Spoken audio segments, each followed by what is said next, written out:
Ever come home after a long day only to realize you have no place to hang your coat? Oh no! Well, let's change that with a coat rack that's not just functional, but also a piece of art. One of my favorite things to do for inspiration is to go thrift shopping on rainy days. It can be an indoor treasure hunt full of hidden gems. Today, I was captivated by the charm of the 1970s.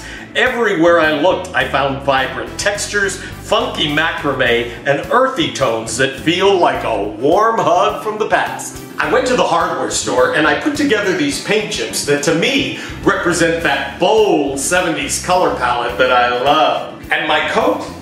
Still no place to hang it, but not for long. Let's go find all of the parts to put together my coat rack. Hey, I'm about to go into Five Below. They have a coat rack for $10.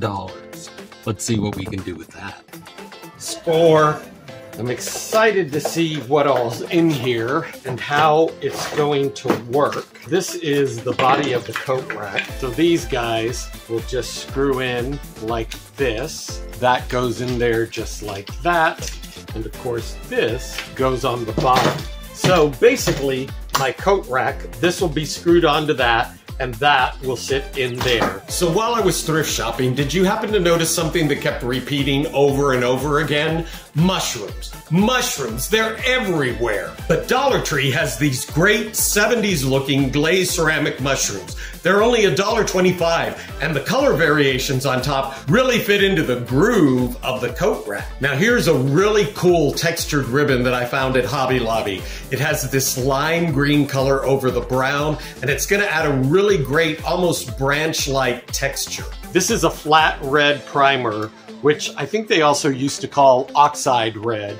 And this is warm caramel color. So I'm gonna be using both colors of the paint because I think they work very much in this world. So let's get started.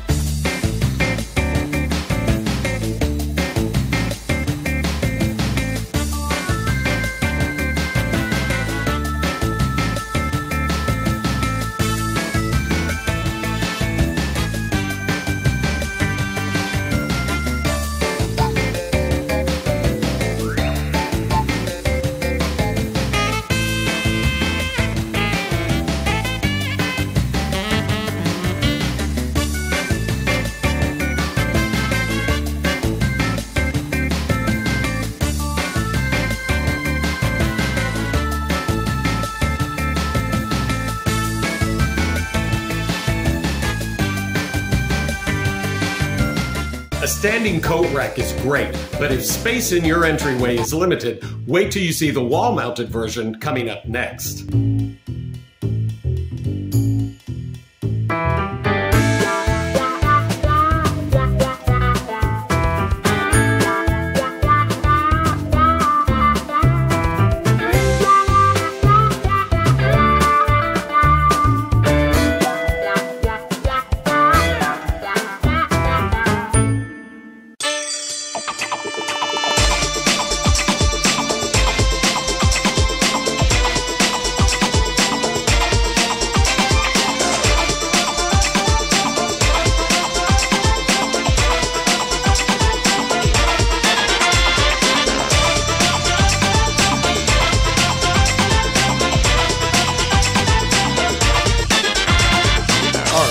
Next step, I'm going to put a little bit of spray foam in each one of my mushrooms.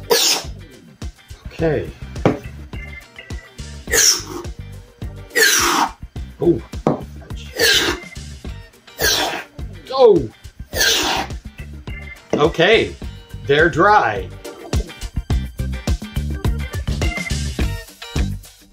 Now what I'm going to do is sort of cut out a little bit of this. Now drill a bit of a pilot hole. And this will give me something to secure the mushroom to, so glue will grab because they're hollow on the inside.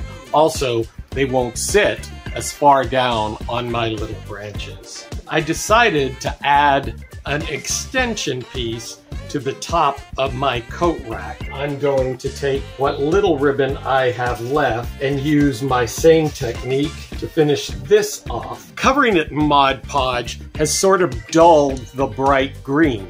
So I went back with a bright green paint, Citron Green, and I've done a little test piece there, and it very closely resembles the original color of the ribbon. That really makes it pop and will liven up the color. So I'm gonna extend that all the way up onto the top, all the way up my branches.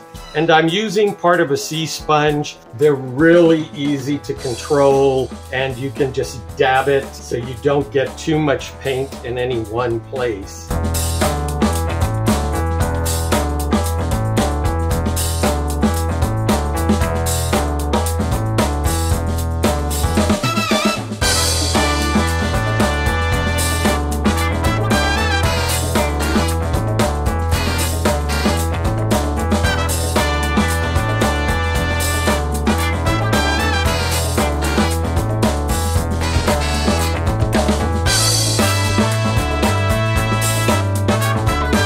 This is a natural buff color, which is really close to the color of the mushroom stalk. That way there's some nice consistency all the way up and down my mushroom coat tree.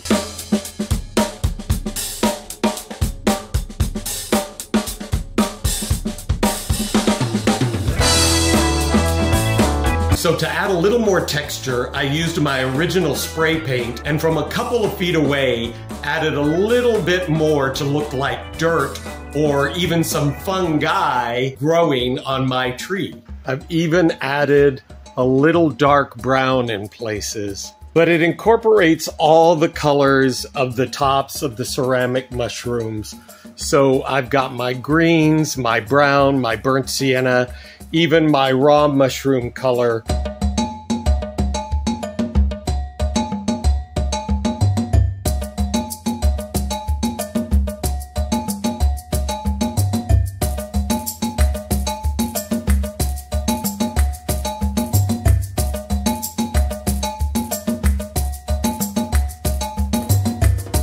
I'm just going to do a light spraying of this matte coating along the whole length of my coat rack.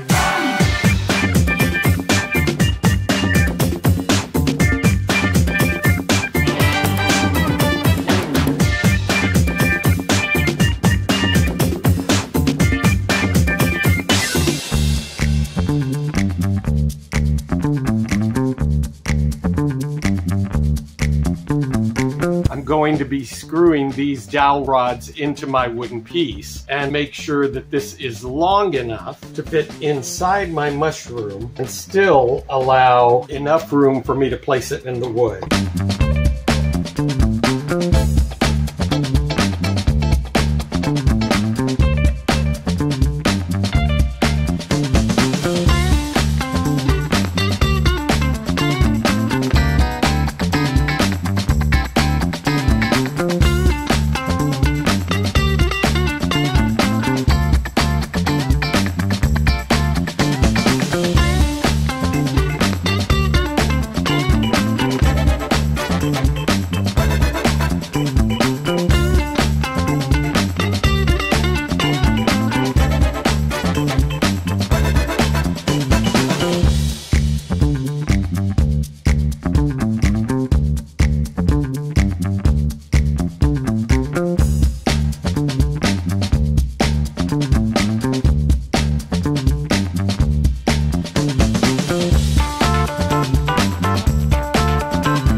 Macromei.